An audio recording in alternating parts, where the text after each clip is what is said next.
These days, climate change is a hot-button issue. The passionate activists desperately calling for a change of lifestyle are countered by an even more fervent group refuting all claims pointing to a warming of the Earth's atmosphere. The implications of such a claim have driven a divide within societies, especially in the First World. Both sides point to science for evidence to their claims, yet all this reliance on the sciences have left a significant void regarding the moral implications of climate change. This is surprising because the basis of controversy for many issues, such as climate change, is ethics. Who is hurt? Is it fair? Just? Are all individuals considered equally?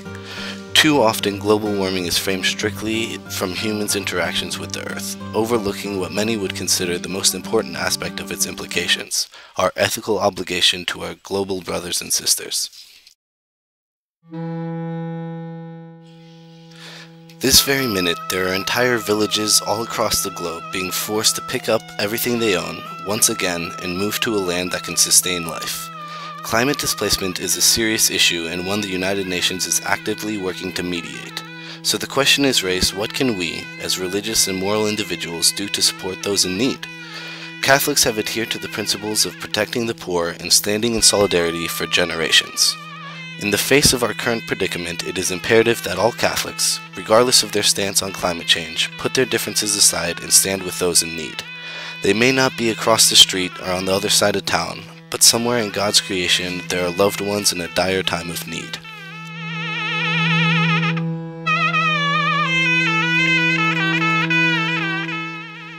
For those of us who have been blessed with the resources that provide for our needs, we can no longer turn a blind eye to God's creation and story. His life is unfolding before our eyes, and we cannot continue to tear the pages out of his book before the story has been written. We have an obligation to ensure his creation and story continue on through our lives, to the lives of the less fortunate. While this may seem strange to some, there is no denying that we, as creatures, a part of this creation, are living Word of God.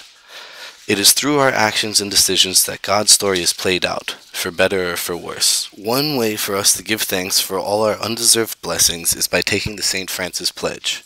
By taking this action, we can not only recognize what we have been given, but also extend a helping hand by advocating for those without a voice.